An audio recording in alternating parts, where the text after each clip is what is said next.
GT Hindi को subscribe करें और बेल आइकन पर टैप करना ना भूलें ताकि हमारे नए वीडियोस आपको सबसे पहले मिले। स्नैपड्रैगन एसओसीज नाम तो आपने सुना ही होगा।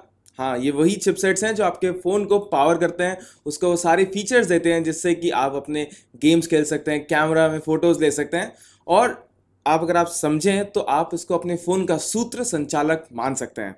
जी हाँ, आपके फ़ोन का दिल। और इसी को अपग्रेड किया है अभी स्नैपड्रैगन ने अपने बजट ओरिएंटेड डिवाइसेस के लिए, जो कि है स्नैपड्रैगन 630 और 660।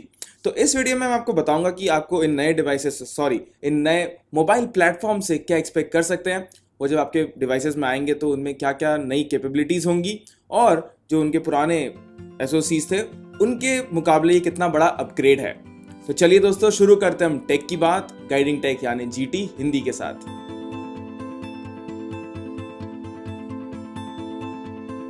तो दोस्तों, स्नैपड्रैगन 660 और 630 कौन से एसओसीज के अपडेट हैं?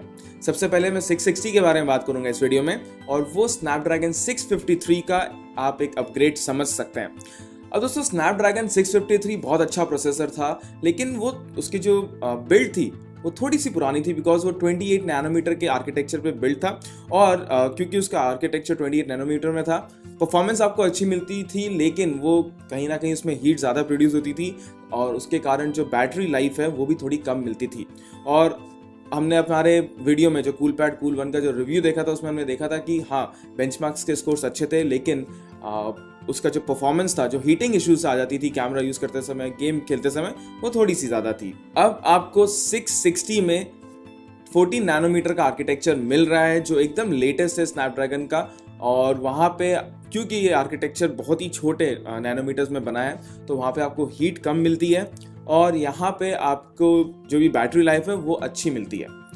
अब आपको जो नई चीज़ें जो 660 में देखने को मिलेगी वो ये है कि यहाँ पे आपको क्रोयो 260 का प्रोसेसर मिलता है जो कि ऑक्टा कोर बेस है, और उसमें आपको 4 2.2 गीगाहर्ट्ज के प्रोसेसर मिलते हैं और 4 1.8 गीगाहर्ट्ज के। दोस्तों, प्रोसेसर तो अपग्रेडेड है ही है, लेकिन उसके अलावा यहाँ पे आपको नया जीपीयू भी मिलता है जिसमें है एड्रीनो 512, और कॉलकॉम क्लेम करता है कि यहाँ पे आपको 30% बेटर ग्राफिक्स क्वालिटी मिल जाएगी अपने मोबाइल फोन्स में।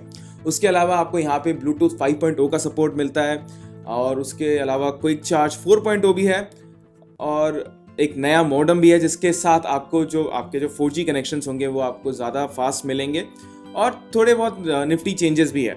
एक बात जो यहाँ पे दोस्तों बहुत अच्छी है कि अब आपके फ़ोन्स में जो कि 660 बेस होंगे वो डुअल कैमरा सपोर्ट करेंगे, और डुअल कैमरा जो ईच कैमरा होगा वो 16 मेगापिक्सल्स तक सपोर्ट करेगा, और उसके अलावा आपको फ़ोन पे 2K डिस्प्ले देखने को मिल जाएगी, और आप इसको अगर कास्ट कर रहे हैं तो वहाँ पे 4K डिस्प्ले तक का सपोर्ट मिल सकता है। और दोस्तों, ये तो हो गई स्नैपड्रैगन 660 की बात। अब बात करते हैं स्नैपड्रैगन 630 के बारे में, जो कि अपग्रेड है स्नैपड्रैगन 625 626 का। और जहाँ तक कि आपको स्नैपड्रैगन 625 और 626 में भी 14 नैनोमीटर की आर्किटेक्चर देखने को मिलती थी, वही आपको स्नैपड्रैगन 630 में भी देखने को मिलेगी। लेकिन दोस्तों, यहाँ पे आपको ARM Cortex A53 का सपोर्ट मिलता है, जो उसका प्रोसेसर है, और वो भी ऑक्टा कोर प्रोसेसर जिसमें 2.2 गीगाहर्ट्ज और 1.8 गीगाहर्ट्ज के 4 कोर्स होते हैं।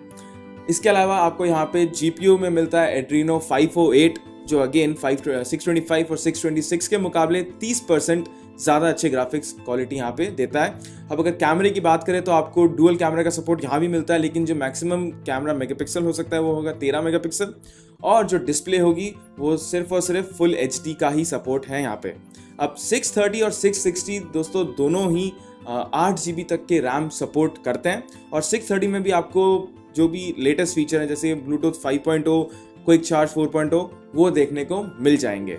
अब दोस्तों, ये सारे फीचर्स जो आपको स्नैपड्रैगन 630 और 660 को देखने को मिलते हैं, इसका मतलब ये ज़रूरी नहीं है कि ये सारे फीचर्स आपके फ़ोन में भी आएंगे। जी हाँ, इसका सबसे बड़ा एग्जांपल मैं देना चाहता हूँ अभी लेटेस्ट जो लॉन्च हुआ था Xiaomi का Redmi Note 4, जहाँ पे आपको स्नैपड्रैगन 625 का प्रोसेसर देखने को मिला था, और उस प्रोसेसर पे आपको क्विक चार्ज 3.0 की फंक्शनैलिटी मिलती है स्नैपड्रैगन के थ्रू।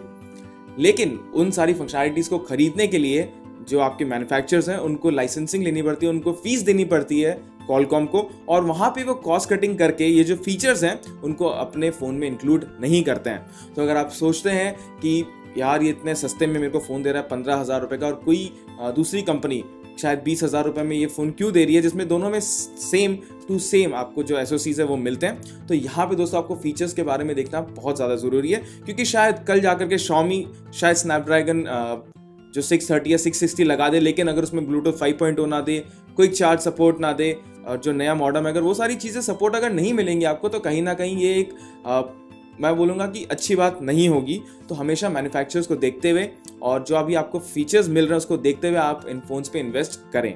तो दोस्तों ये थे स्नैपड्रैगन 630 और 660 के बड़े सारे फीचर्स जो भी आपको देखने को मिलेंगे। इसके अलावा भी बहुत छोटी बड़ी चेंजेस है, जैसे USB Type-C जो 3.1 में सपोर्टेड है।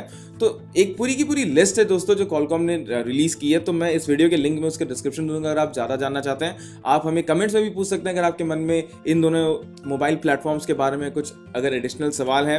अगर आपको वीडियो पसंद आए तो प्लीज़ एक थम्स अप ज़रूर दीजिएगा।